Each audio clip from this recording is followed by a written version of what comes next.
घर भी आपका तब बढ़िया होगा जब घर में आने वाले अतिथियों को जगह मिले, साधु बाबाजियों को जगह मिले, आपके घर में भगवान के लिए स्थान हो, तब तो वो घर ठीक है, नहीं तो फिर वो तो किसी काम का नहीं है।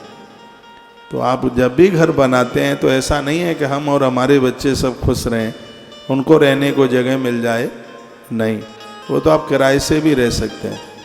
यदि आप मकान बनाने के लिए जा रहे हैं तो सबसे पहले कहिए इसमें हमारे माता पिता को जगह मिले। द्वारका का निर्माण भगवान कृष्ण ने कराया, तो सबसे पहले मैप में नक्शे में श्री विश्वकर्मा जी को भगवान बोले एक ऐसी जगह बनाइए जहाँ पर मेरी माँ यशोदा, मेरी माँ देवकी, नंद बाबा और मेरे पिताजी वसुदेव जी, फिर मेरे नाना जी हैं उग्रसेन, बहुत आनंद के साथ रह सकें, उनके लिए ऐसा स्थान बनाइए। वर्तमान समय का दुर्भाग्य है, सबके लिए घर में जगह मिल जाती है, माता पिता के लिए जगह नहीं मिलती, और फिर जन्मपत्री लेके घूमते हैं, वास्तु दोष खत्म नहीं होता। कहाँ से खत्म होगा? मैं गुड़गांव में था, किसी परिवार में एक छोटा बच्चा था, 7 साल का होगा, बच्चे बड़े होशियार होते हैं। मैंने ऐसे इस बच्चे को पूछ लिया, बेटा बड़े होके क्या बनोगे? तो उसने कहा इंजीनियर बनूंगा। मैंने कहा बेटा इंजीनियर बन के क्या करोगे? उसने कहा गुड़गांव में फ्लैट खरीदूंगा। वो बच्चा बोला, छोटा सा ही था। मैंने ऐसे ही पूछ लिया, बेटा फ्लैट में किसको रखेगा? बोलता है मैं रहूँगा, मेरी पत्नी रहेगी और मेरे 2 बच्चे रहेंगे। तो बच्चा बोला, मैंने कहा बेटा तुम्हारे मम्मी पापा नहीं रहेंगे? कहा इनको नहीं रखूँगा। वो माता पिता पास में ही थे। कहा इनको नहीं रखूँगा। मैंने कहा बेटा क्यों? 7 साल का बच्चा, आप विश्वास कीजिए, वो रो पड़ा, उसकी आंख में आंसू थे, फुपक फुपक करके रो रहा था। कहता है मैं इनको इसलिए नहीं रखूँगा क्योंकि मेरे दादा दादी को इन्होंने नहीं रखा है अपने संग, इसलिए।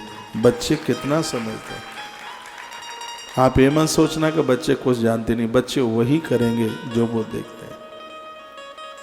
वो कहता है कि हमारे दादा दादी इतने अच्छे हैं, इतने बढ़िया हैं, मैं धोखे से उनसे मिलने के जाता हूँ, पीछे की गली में वो रहते हैं, वो बूढ़े हो गए, मेरा इंतज़ार करते हैं, मेरे लिए खीर बना करके देते हैं, और मेरी मम्मी उनकी बुराई करती है, मेरी दादी फिर भी मेरी माँ के हाल चाल पूछती है। बच्चा रो रो करके ये कहता है। और आप विश्वास करें, वो छोटे हुए बच्चे की इतनी बात का असर हुआ, शायद किसी गुरु की बात का असर भी ना हो।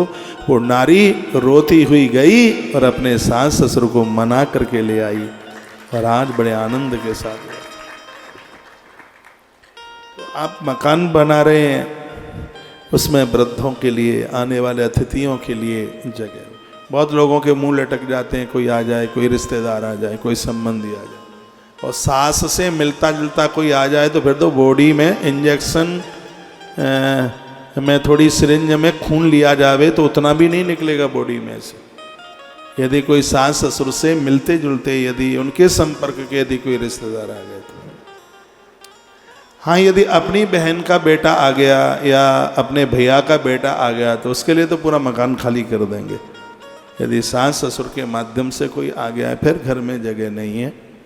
आप भारतीय नारी हैं, और हमारी संस्कृति तो ऐसी है, हमारी संस्कृति ऐसी है जहाँ पहले दूसरों को देखा जाता है, उनको समझा जाता है, भोजन भी दूसरों के लिए बनाते हैं, बच जाता है तो खा लो, ना बचे तो पानी पी करके सो जाओ।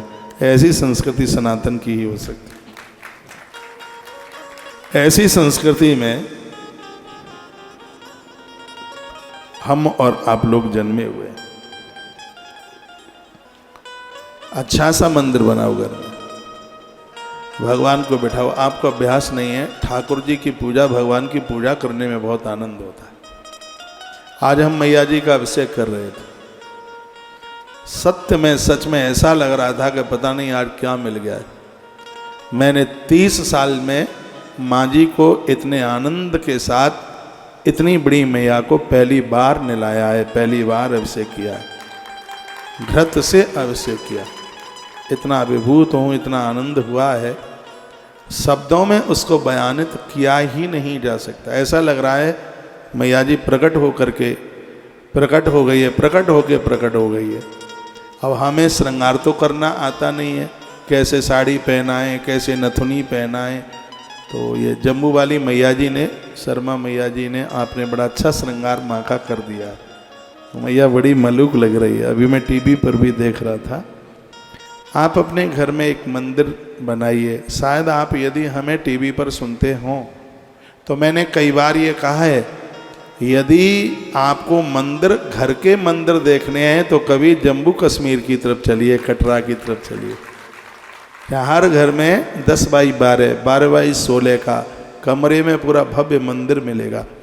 ऐसा कहीं दूसरी जगह मिलता नहीं है। मैं यहाँ गया हूँ 2 साल पहले, क्या है, रियासी है, रियासी में मैं 10 घरों में गया। इतने सुंदर मंदिर, जम्मू में मैं कई घरों में गया, इतने सुंदर मंदिर।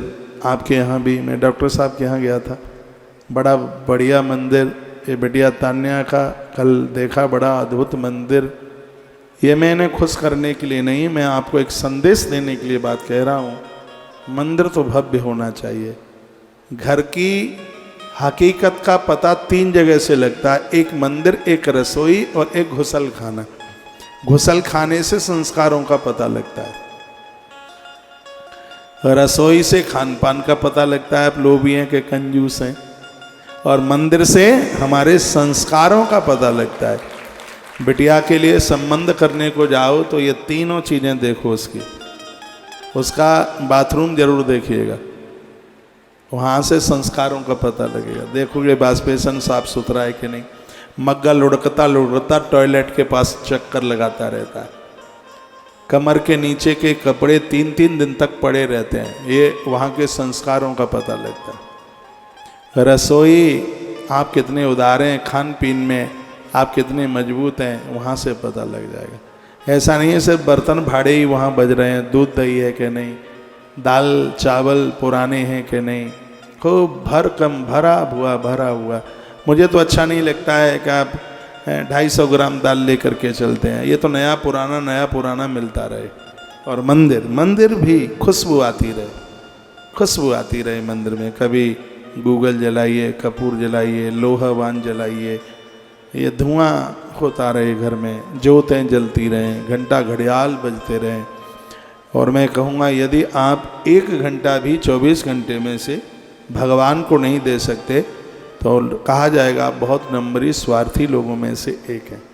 जो ईश्वर इतनी बढ़िया जिंदगी हमें और आपको दिए है और हम उसके लिए 1 घंटा जीवन में ना निकाल पाए, कम से कम 1 घंटा उसके लिए ज़रूर निकालिए। उसके मंदिर में बैठ कर के बड़ा सुकून मिलता है, उसके मंदिर में बैठ कर के बहुत शांति मिलती है।